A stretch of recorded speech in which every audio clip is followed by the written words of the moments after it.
الحمدللہ رب العالمین والصلاة والسلام علی اشرف الانبیاء والمرسلین وعلی آلہ واصحابہ اجمعین۔ محترم و معظم سامعین و ناظرین، خلاصہ تراویح کے 70ویں سیشن کے ساتھ آپ کی خدمت میں حاضر ہوں۔ آج ہم نے ایک پارہ 21واں انشاءاللہ اس کو سمجھنا اور اس کے اہم مضامین کو سیکھنے کی کوشش کرنی۔ سورہ عنکبوت کل کی منزل میں ہم نے سٹارٹ کی تھی، آج اس کا اختتام ہوگا۔ پھر سورہ روم ہے،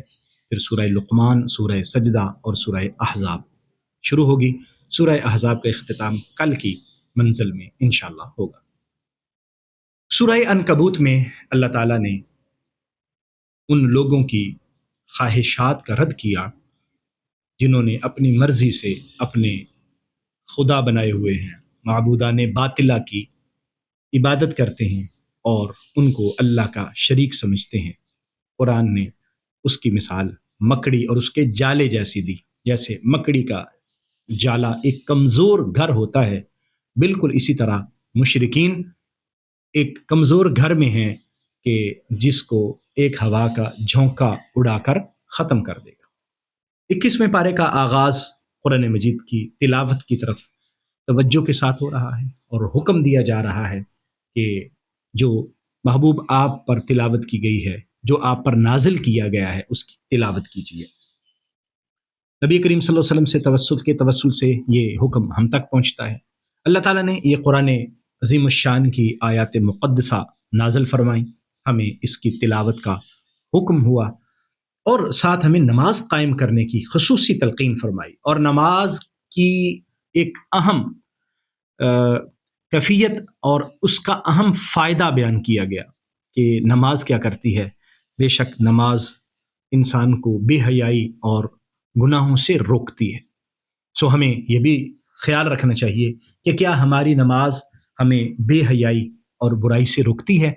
اگر ہم نماز بھی پڑھتے ہیں اور بے حیائی اور گناہ کی طرف بھی راغب رہتے ہیں تو پھر ہمیں اپنی نمازوں کی طرف توجہ کرنی چاہیے کہ اس میں کہاں کمی موجود ہے کہ جس وجہ سے ہماری نمازیں ہمیں مکمل فیض نہیں دے رہی، اور ہم اس کوتاہی کو دور کرنے کی کوشش کریں۔ سورہ روم کا آغاز روم کے غلبے کا بیان ہے۔ اصل میں چونکہ رومی عیسائی تھے اور اہل کتاب تھے، مسلمان وہ بھی اہل کتاب تھے، تو ان کے آپس میں تعلق اور ایک اہل کتاب ہونے کی وجہ سے اور وحی الہی کا پیروکار ہونے کی وجہ سے مسلمانوں کے ساتھ تعلق بنتا تھا۔ جبکہ جو ایرانی تھے وہ آتش پرست تھے، اور ادھر مکہ کے رہنے والے بت پرست وہ بھی مشرک تھے، وہ بھی مشرک، تو مشرکین کی آپس میں بڑی تعلق داری تھی، اور ایران اگر فتح یاب ہوتا تو مشرکین کو بڑی خوشی ہوتی۔ سو ایسا ہی ہوا کہ اس وقت کی جو دو سپر طاقتیں ایران اور روم ہیں، اس میں ایران کو غلبہ حاصل ہو گیا، روم مغلوب ہو گیا۔ مشرکین نے خوشیاں منانا شروع کر دیں کہ دیکھیں وہاں پر بھی ہمارے آتش پرست بھائی وہ غالب آ گئے اور ہم ادھر بھی غالب آ جائیں گے۔ اللہ تبارک و تعالیٰ نے یہ آیات مبارکہ نازل فرمائی کہ روم ابھی تو مغلوب ہو گیا ہے لیکن ان قریب غالب ہوگا۔ اس آیت مبارکہ کی روشنی میں حضرت سیدنا ابوبکر صدیق رضی اللہ تعالیٰ عنہ نے ان مشرکین سے شرط لگا لی کہ ہم شرط لگاتے ہیں کہ تھوڑے ہی سالوں میں، چند سالوں کے اندر، فی بضع سنین، 10 سالوں سے تھوڑے عرصے کے اندر یہ دوبارہ روم غالب آئے گا اور ایران مغلوب ہو جائے گا۔ اس پر شرط بھی لگی۔ خیر بعد میں اس شرط کو نبی کریم صلی اللہ علیہ وآلہ وسلم نے فرمایا کہ یہ درست نہیں تھی، چونکہ پہلے منع نہیں تھی۔ بہرحال وحی الہی پر ایک یقین تھا حضرت سیدنا ابوبکر صدیق رضی اللہ تعالیٰ عنہ کو، اللہ نے فرمایا تو یہ ہو کے رہے گا، اور ایسا ہوا، اور حضرت ابوبکر صدیق اس شرط کو جیت بھی گئے۔ بعد میں وہ جو مال تھا اس کو حضرت ابوبکر صدیق رضی اللہ تعالیٰ عنہ نے وصول نہیں فرمایا۔ سورہ روم کی آگے جو آیات مبارکہ ہیں یہ 15 آیات مبارکہ سے شروع ہوتا ہے، اور آگے بڑھتے ہوئے 19 اور 20 آیات مبارکہ، جو 20ویں آیت مبارکہ وہاں سے اگلا رکوع شروع ہوتا ہے، اور اس میں اللہ تعالیٰ نے اپنی کائنات میں غور و فکر اور نشانیاں بیان فرمائی ہیں کہ اس میں دیکھیں اللہ تعالیٰ نے تمہیں مٹی سے پیدا کیا ہے، اور اللہ کی نشانی یہ ہے کہ اللہ تبارک و تعالیٰ نے تمہیں میں سے تمہاری ازواج بنائی ہیں اور تمہارے درمیان مودت و رحمت پیدا فرمائی ہے، اور اللہ تعالیٰ نے آسمان و زمین کو تخلیق کیا، تمہاری مختلف زبانیں ہیں، تم مختلف لینگویجز بولتے ہو، مختلف لہجے ہیں تمہارے، یہ بھی اللہ تعالیٰ کی تخلیق ہے، اور مختلف رنگ ہیں تمہارے، کسی کا گندمی رنگ ہے، کسی کا سفید رنگ ہے، کسی کا کالا، کسی کا کس طرح، کسی کا کس طرح، یہ بھی اللہ تعالیٰ کی تخلیق ہے۔ اور اللہ تعالیٰ تمہیں رات کو نیند کی ایک موت کی نیند سلا دیتا ہے عارضی طور پر، اور پھر تم اٹھ کھڑے ہوتے ہو اور صبح اٹھ کے اللہ کے رزق کی تلاش کرتے ہو۔ اللہ تبارک و تعالیٰ نے یہ کائنات کے معاملات بھی اسی کی تخلیق کردہ ہیں، آسمان و زمین اسی کے ہیں، جب اسی نے پیدا کیے ہیں تو پھر ہمیں اسی کا بندہ بن کے رہنا چاہیے۔ اللہ تعالیٰ کی رضا اور مرضی اس میں ہے کہ لوگ یہاں پر امن سے رہیں، محبت پیار اور آشتی سے رہیں، اور اس میں فساد نہ ہو۔ زمین میں فساد پھیلانے والوں کو اللہ نے پسند نہیں کیا، اور اللہ تعالیٰ کو وہ سخت ناپسند لوگ ہیں جو زمین میں فساد پیدا کرتے ہیں۔ یہاں اللہ نے ذکر فرمایا کہ یہ زمین و آسمان کے اندر اللہ تعالیٰ کو امن پسند ہے، اور آپ زمین میں دیکھتے ہیں کہ یہاں پر فساد موجود ہے، خشکی میں ہو یا پانی میں ہو، تری میں، سمندروں میں ہے یا خشکی کے علاقوں میں ہے، یہاں جو فساد پھیلا ہوا ہے یہ لوگوں کی وجہ سے پھیلا ہوا ہے، لوگوں کے اپنے کرتوتوں کی وجہ سے پھیلا ہوا ہے، اور اللہ تبارک و تعالیٰ کی مرضی تو یہ ہے کہ لوگ امن کے ساتھ اور محبت کے ساتھ رہیں۔ اگر دنیا میں دہشت گردی ہے تو اس کی وجہ لوگ ہیں، لوگوں کو پڑھانے کی سکھانے کی ضرورت ہے۔ سورہ لقمان، حضرت لقمان جو اللہ تعالیٰ کے بہت برگزیدہ ولی اللہ تھے اور بہت بڑے فہم اور ادراک کے مالک تھے، اور اللہ تعالیٰ نے ان کو بہت بڑا مفکر اور دانشور بنایا تھا، ان کا یہاں پر سورہ روم میں ذکر کیا گیا۔ آغاز میں اہل ایمان کا اور قرآن کی ہدایت اور رہنمائی کا ذکر ہوا، اور وہ لوگ جو فضولیات میں اپنا وقت ضائع کرتے ہیں ان کو سمجھایا گیا کہ قرآن فضول نہیں ہے، قرآن کی طرف آؤ، قرآن کو پڑھو، اور جو لوگ فضول باتوں میں اپنا وقت ضائع کرتے ہیں وہ اپنے آپ کو برباد کر رہے ہیں۔ حضرت لقمان کا ذکر کیا گیا، اور خاص طور پر حضرت لقمان نے اپنے بیٹے کو جو نصیحتیں کی تھیں اللہ نے اس کا ذکر کیا، اور وہ نصیحتیں ہمارے لیے بھی بہت زیادہ توجہ کے قابل ہیں کہ ہم ان نصیحتوں کو سنیں، کہ اللہ تعالیٰ کو وہ نصیحتیں اتنی پسند آئی کہ قرآن میں حضرت لقمان کی ان نصیحتوں کا ذکر کیا۔ لیکن اس سے قبل حضرت لقمان کا ذکر ہے کہ ہم نے لقمان کو حکمت عطا فرمائی، اور اسے کہا اللہ کا شکر ادا کرو۔ اللہ علم و حکمت عطا فرمائے تو اس پر اللہ کا شکر گزار ہونا چاہیے، اور بندے کو ہمیشہ اللہ تبارک و تعالیٰ کا شکریہ ادا کرنا چاہیے، اور اگر ہم شکر کریں گے تو اس کا ہمیں فائدہ ہوگا۔ حضرت لقمان نے اپنے بیٹے کو کیا نصیحت کی تھی؟ سب سے پہلے نصیحت تھی کہ بیٹا شرک نہیں کرنا، اس وحدہ لا شریک کی عبادت کرنی ہے، وہ واحد ہے اور اس کے ساتھ کوئی شریک نہیں ہے، وہ اپنی ذات میں بھی واحد ہے، اپنی صفات میں بھی واحد ہے، اور اپنے سارے کمالات میں واحد ہے، اس کے ساتھ کوئی شریک نہیں ہے، کیونکہ شرک بہت بڑا ظلم ہے، اس سے بچ کے رہنا۔ اور والدین کے ساتھ حسن سلوک کی تلقین کی گئی ہے، والدین جنہوں نے ہمیں پالا پوسا بڑا کیا اور علم سکھایا اور ہماری پرورش کی، وہ ہمارے رحم کے، ہمارے حسن سلوک کے بہت زیادہ حقدار ہیں، ہمیں ان کے ساتھ اچھا سلوک کرنا چاہیے۔ لیکن اگر والدین میں سے بھی کوئی شرک کی طرف بلائے یا گناہ کی دعوت دے تو والدین کی اطاعت نہیں کی جائے گی، کیونکہ لا طاعۃ لمخلوق فی معصیۃ الخالق، مخلوق کی اطاعت میں اللہ تعالیٰ کی نافرمانی نہیں ہو سکتی، یعنی ہم کسی بندے کی بات مان کر اللہ کی اور اللہ کے رسول کی نافرمانی نہیں کر سکتے۔ اہل تقوی، اہل طہارت، نیک لوگ، ان کی صحبت اختیار کرنے کی یہاں تلقین کی گئی ہے کہ ان کی صحبت اختیار کرو جو میری طرف جھکے ہوئے ہیں، اور یہ بھی حضرت لقمان نے اپنے بیٹے کو نصیحت کی کہ جو اللہ کی طرف مائل ہیں ان کی صحبت اختیار کرنے کی کوشش کرو، اور اپنی معیت اور اپنی سنگت کو پاک رکھنے کی کوشش کرو۔ تکبر، غرور اللہ کو پسند نہیں ہے، اور انسان جہاں بھی چلا جائے گا اللہ تبارک و تعالیٰ سے بھاگ نہیں سکتا۔ کہاں چلا جائے گا؟ اس کائنات سے تو نہیں نکل سکتا، تو کائنات ساری کی ساری تو اللہ کی ہے اور اللہ کے قبضہ قدرت میں ہے۔ فرمایا اگر تم ایک رائی کے دانہ کے برابر بھی ہو جاؤ، کسی گمنام پہاڑ کے اندر گم ہو جاؤ، اللہ تبارک و تعالیٰ وہاں سے بھی تمہیں لے آئے گا۔ اس لیے ہم اللہ سے نہیں بھاگ سکتے، تو بھاگے کیوں؟ وہ تو رحمان، رحیم، کریم، غفور ہے، تو ہم کیوں نہ اس کے بندے بن کے اسی کے در کی دریوزہ گری کریں اور اپنی جبین نیاز کو اسی کے حضور جھکائیں، کیونکہ وہی خالق بھی ہے، مالک بھی ہے، رازق بھی ہے، اور وہ ایسا کریم ہے کہ 70 ماؤں سے زیادہ اپنے بندے سے پیار فرماتا ہے۔ اللہ کو عاجزی اور انکساری پسند ہے۔ نماز قائم کرنے کا، برائی سے روکنے کا، نیکی کا حکم دینے کا یہاں بیان کیا گیا ہے، اور لوگوں کے ساتھ نرمی کے ساتھ، محبت کے ساتھ ملنے کی تلقین کی گئی ہے، چہرے کو کشادہ رکھنے کی تلقین کی گئی ہے، اور اللہ تبارک و تعالیٰ نے آہستہ چلنے کی،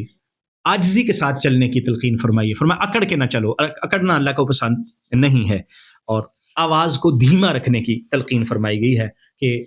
بڑی جو آوازیں لگاتے ہیں وہ تو گدھے ہوتے ہیں، یعنی گدھے کی آواز کتنی بے سری ہوتی ہے اور لوگوں کو اچھی نہیں لگتی، تو ہم بھی جب ایسی بے سری آواز اور اونچی اونچی آواز سے بولتے ہیں تو یہ بھی اللہ کو پسند نہیں ہے۔ سورہ لقمان کے آخر میں مغیبات خمسہ کا ذکر ہے۔ اللہ تبارک و تعالیٰ، قیامت کا علم اللہ کے پاس ہے، بارش کب ہوتی ہے وہ بھی اللہ جانتا ہے، پیٹ میں کسی خاتون کے یا مادہ کے پیٹ میں کیا ہے اللہ جانتا ہے، اور کل کو کوئی شخص کیا کرے گا وہ بھی اللہ جانتا ہے، کہاں کسی کو موت آئے گی وہ بھی اللہ جانتا ہے۔ یہ مغیبات خمسہ اللہ کے علم کے ساتھ متصف ہیں، اور اللہ وحدہ لا شریک ان کا عالم ہے اور عالم مطلق ہے، اور کسی کا محتاج نہیں ہے ان علوم میں۔ لیکن اللہ تبارک و تعالیٰ نے یہ علوم بھی اپنے نبی رحمت صلی اللہ علیہ وسلم کو عطا فرمائے۔ ایسی بہت ساری روایات موجود ہیں قیامت کے حوالے سے، قیامت کے احوال تفصیل سے احادیث مبارکہ میں حضور نے بیان فرمائے ہیں، اور اسی طرح باقی بارش کے متعلقہ ہے، کسی شخص کے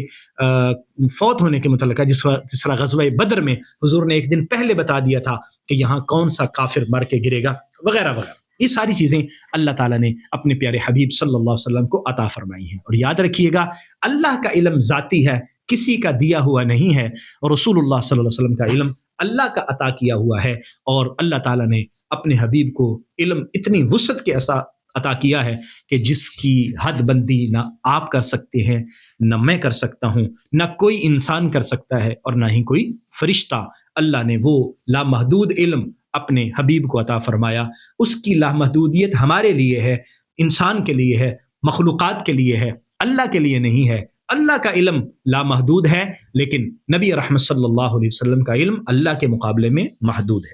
سورہ سجدہ کا بیان ہے، اور اس میں غور و فکر کی دعوت ہے، اپنی ذات میں بھی اور کائنات میں بھی انسان غور و فکر کرے،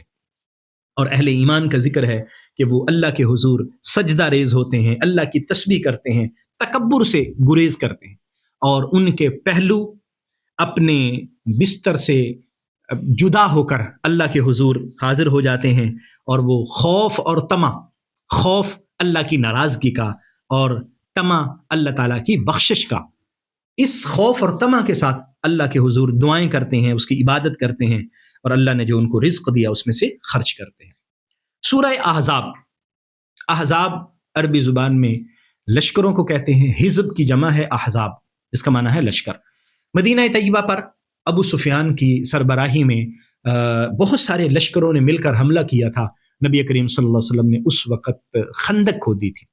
تو اس غزوہ کو غزوہ خندق بھی کہتے ہیں اور غزوہ تبوک بھی کہتے ہیں، اس وجہ سے اس سورت کا نام سورہ احزاب ہے، کیونکہ اس میں اس غزوہ خندق کا ذکر ہے، غزوہ خندق کو بیان کیا گیا ہے۔ آغاز میں حضرت زید کا ذکر کیا گیا، اور نبی کریم صلی اللہ علیہ وآلہ وسلم نے ان کو اپنا منہ بولا بیٹا بنایا تھا، اور لوگ ان کو زید بن محمد کہنا شروع ہو گئے۔ اللہ تعالیٰ نے اس سے منع کیا کہ جو شخص جس کا بیٹا ہے اس کی ولدیت میں اسی کا نام آئے گا، سو زید بن محمد نہ کہا جائے، زید بن حارثہ کہا جائے۔ نبی کریم صلی اللہ علیہ وسلم کے حقوق کو بھی یہاں بیان کیا گیا۔ حضور صلی اللہ علیہ وسلم ہماری جانوں کے اتنے زیادہ حقدار ہیں کہ اتنے ہم بھی اپنے حقدار نہیں، یعنی میرے جسم پر جتنا میرا حق ہے اس سے زیادہ میرے رسول کا مجھ پر حق ہے۔ یہ بات اس طرف ہمیں راغب کرتی ہے کہ جب رسول خدا صلی اللہ علیہ وسلم کا ہمارے وجود پر ہم سے زیادہ حق ہے تو پھر ہم اتباع بھی انہی کی کریں اور بات بھی انہی کی مانیں۔ اس کا ایک مفہوم یہ بھی ہے کہ رسول خدا صلی اللہ علیہ وسلم ہماری جانوں سے ہم سے بھی زیادہ قریب ہے، اللہ تعالیٰ نے ان کو وہ شان بھی عطا فرمائی ہے۔ ازواج مطہرات ہماری مائیں ہیں، یہاں ان کا بھی ذکر ہوا، ازواجہ امہاتہم، ازواج مطہرات مومنوں کی مائیں قرار دی گئی، اس وجہ سے ان کو امہات المومنین کہا جاتا ہے۔ غزوہ احزاب کا اور یا غزوہ خندق کا یہاں پر ذکر ہے کہ کتنے مشکل حالات تھے، اور وہ سارے لشکروں نے مل کر مدینہ طیبہ پر دھاوا بول دیا تھا، اور اندر سے جو بنو قریظہ یہودیوں کو قبیلہ آباد تھا، انہوں نے بھی ان سے گٹھ جوڑ کیا اور کہا کہ ہم اندر سے تمہارے ساتھ ہوں گے، مسلمانوں کو نقصان پہنچائیں گے، تم باہر سے حملہ کرو تاکہ ہم مسلمانوں کا بالکل خاتمہ کر دیں۔ لیکن جن کے ساتھ اللہ ہوتا ہے اور جن کی پشت پناہی میں وہ مالک حقیقی ہوتا ہے، ان کا کوئی بال بھی بیگا نہیں کر سکتا۔ غزوہ احزاب میں ان کو بری طرح شکست ہوئی، اور اللہ تبارک و تعالیٰ نے اہل ایمان کو فتح عطا فرمائی، لیکن مشکل مرحلے بہت تھے۔ فرمایا کہ اس قدر مشکل تھے کہ ایسا لگتا تھا کہ کلیجہ منہ کو آ جائے گا، جان حلق میں اٹک جائے گی، اور ایسی کیفیات ہوئی،